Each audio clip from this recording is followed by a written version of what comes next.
Seja bem-vindo ao Encontro com a Palavra.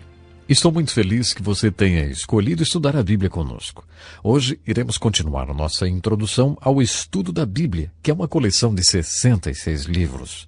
A maioria das nossas Bíblias traz em sua capa as palavras Bíblia Sagrada. Mas o que significa chamarmos este livro de Bíblia Sagrada? A palavra sagrada significa aquilo que pertence a Deus ou aquilo que vem de Deus. Deus é a fonte. Esta é a ideia da palavra sagrada, aquilo que pertence a Deus. O que estamos dizendo aqui é que este livro está relacionado com Deus de uma forma muito especial. Deus tinha algo muito dinâmico para fazer com esses livros que formam a Bíblia. Esse livro contém a mensagem de Deus ao homem. É isso o que torna este livro o mais importante livro do mundo. Portanto, o estudo da Bíblia é o mais importante estudo do mundo. É por isso que nós vamos estudar esse livro juntos, porque ele é o livro de Deus para nós. Deus tinha uma mensagem. Ele queria transmitir essa mensagem ao homem. Para fazer isso, ele moveu muitos homens, talvez mais de 40 homens. Esses homens foram movidos por Deus de tal maneira que as palavras que eles escreveram não eram suas palavras, mas eram as palavras de Deus. Em um período de cerca de 1.500 a 1.600 anos, esses homens e seus escritos formaram esse volume de livros ao qual nós chamamos de Bíblia Sagrada. O processo pelo qual Deus moveu esses homens a escrever esses livros é chamado de inspiração. Paulo disse que esses livros vieram de Deus através da inspiração. A palavra inspiração significa respirar para dentro. Isso tem a ver com o Espírito Santo de Deus respirando dentro daqueles homens, movendo-os a escrever esses livros. Pedro descreve a Bíblia com as seguintes palavras: porque não vos demos a conhecer o poder e a vinda de nosso Senhor Jesus Cristo seguindo fábulas engenhosamente inventadas, mas nós mesmos fomos testemunhas oculares da sua majestade, pois ele recebeu da parte de Deus Pai honra e glória, quando pela glória excelsa lhe foi enviada a seguinte voz: este é o meu filho amado, em quem me comprazo. Ora, esta voz, vinda do céu, nós a ouvimos quando estávamos com ele no Monte Santo. Temos assim tanto mais confirmada a palavra profética, e fazeis bem em atendê-la, como a uma candeia que brilha em lugar tenebroso, até que o dia clareie e a estrela da alva nasça em vosso coração, sabendo primeiramente isto, que nenhuma profecia da Escritura provém de particular elucidação, porque nunca jamais qualquer profecia foi dada por vontade humana. Entretanto, homens santos falaram da parte de Deus, movidos pelo Espírito Santo. Pedro usou uma linda palavra em grego, a palavra phero. Em muitos lugares, em vez de usar pontes para atravessar rios, as pessoas usam balsas. Isso acontece em muitos lugares onde há muita água. A palavra phero, em grego, significa instrumento de travessia. É essa palavra que Pedro usa quando ele diz que Deus moveu essas pessoas. Imagine o vento soprando nas velas de um barco e movendo o barco pelo rio. Isso é a inspiração, segundo Pedro. Outra expressão é o verbo vivo de Deus, que não se aplica às Escrituras, mas a Jesus Cristo. A Bíblia é chamada de a palavra de Deus escrita. Jesus Cristo é chamado de o verbo vivo de Deus, ou a palavra viva de Deus. Tudo o que ele foi, o que ele disse e o que ele fez foi a palavra de Deus para nós. Deus disse muitas coisas para nós através deste livro, mas Deus disse muito mais coisas através do seu Filho Jesus Cristo. Eu gostaria de falar agora sobre a organização da Bíblia. Nessas primeiras lições, eu vou considerar que você nunca abriu a Bíblia antes. Se você já for um estudioso da Bíblia, tenha paciência. Nós alcançaremos você em algumas lições. Vamos lá. Os 66 livros da Bíblia estão organizados de acordo com o tipo de livros que são. Eles estão divididos em Velho Testamento e Novo Testamento. Mas nem sempre foi assim. Nos dias de Jesus, por exemplo, não havia divisão entre Velho Testamento e Novo. O Novo Testamento ainda não havia sido escrito. Por isso, os livros que existiam nos dias de Jesus eram simplesmente chamados de a Palavra de Deus ou as Escrituras. Somente depois que o Novo Testamento foi escrito e reunido numa coleção de livros é que foi feita a distinção entre Velho Testamento e Novo Testamento. A mensagem essencial dos livros do Novo Testamento é a seguinte: Jesus está vindo. É isso que esses livros estão dizendo. No princípio, segundo as Escrituras, Deus e os homens viviam em harmonia. Mas Deus ofereceu ao homem a capacidade de escolha e o homem escolheu se afastar de Deus. E Deus, que não pode tolerar esse tipo de rebelião, se afastou do homem. Portanto, existe um divórcio entre o homem e Deus. Esse divórcio entre o homem e Deus é o problema fundamental tratado pelas Escrituras. No Velho Testamento, Deus nos diz: você acreditaria se eu lhe dissesse que vou fazer alguma coisa sobre esse divórcio? No Novo Testamento, Deus nos diz: você acreditaria se eu lhe dissesse que fiz alguma coisa sobre esse divórcio? Note bem, os livros do Velho Testamento dizem que Jesus está vindo e que vai acabar com a separação entre Deus e suas criaturas. O Novo Testamento nos dá boa notícia. Jesus veio. E quando Jesus veio, ele acabou com a separação entre Deus e o homem.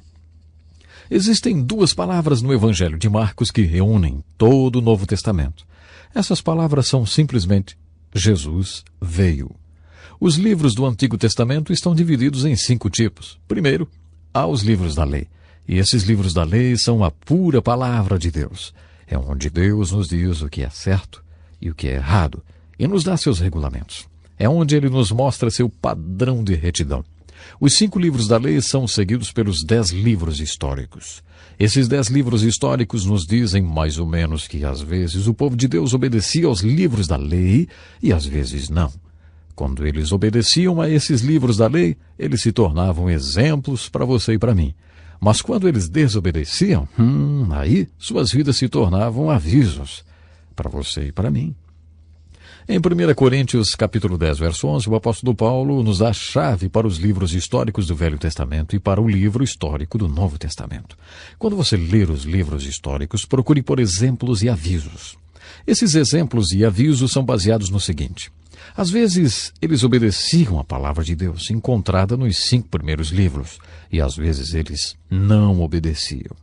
Quando eles obedeceram, eles são exemplos. Quando desobedeceram, são avisos. Os livros históricos são seguidos pelos livros poéticos.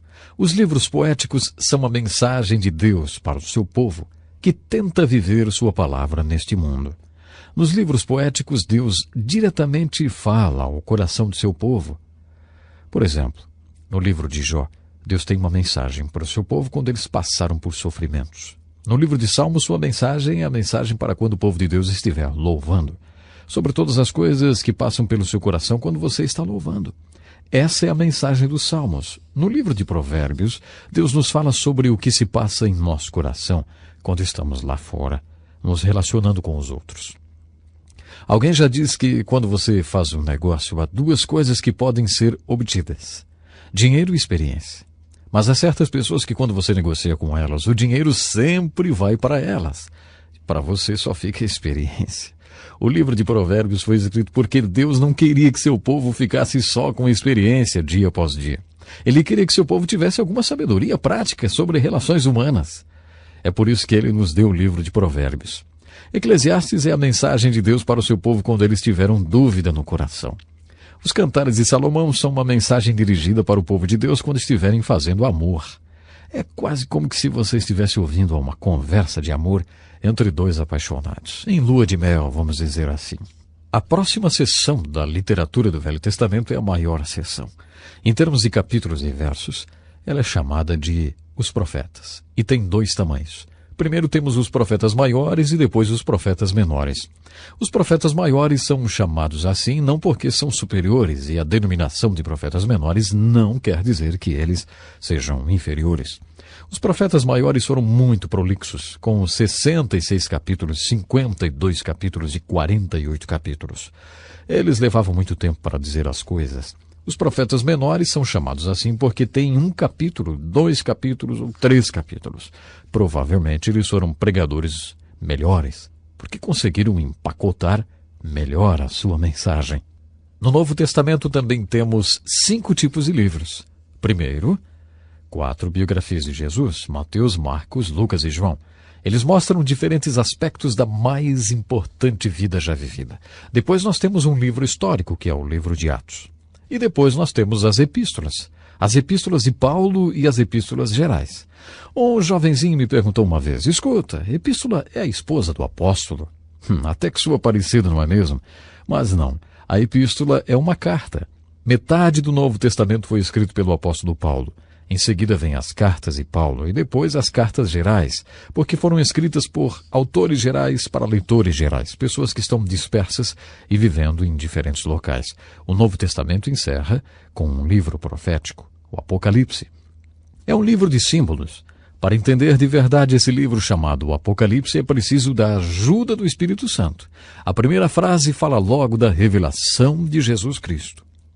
Portanto, na Bíblia, nós temos 66 livros e esses livros estão organizados não de acordo com a época em que foram escritos, mas de acordo com o tipo de livros que são.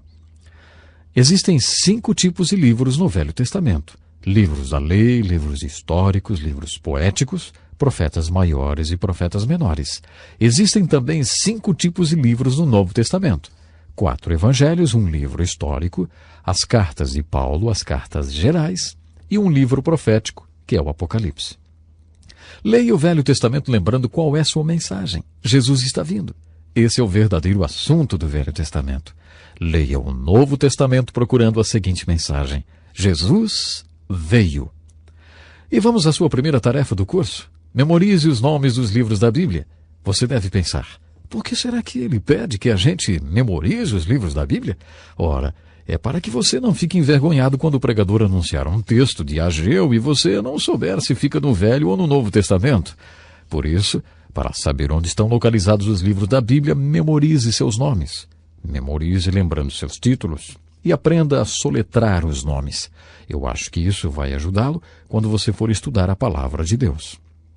Bom, não temos mais tempo hoje. Muito obrigado. E olha, agende-se para se juntar a nós amanhã, quando vamos continuar o mais importante estudo do mundo, o estudo do livro de Deus, a Bíblia Sagrada. E outra coisa, convide seus amigos ou alguém que esteja interessado em saber mais, entender a palavra de Deus. Este é um estudo escrito pelo Dr. Dick Woodward, na voz do pastor Edson Bruno.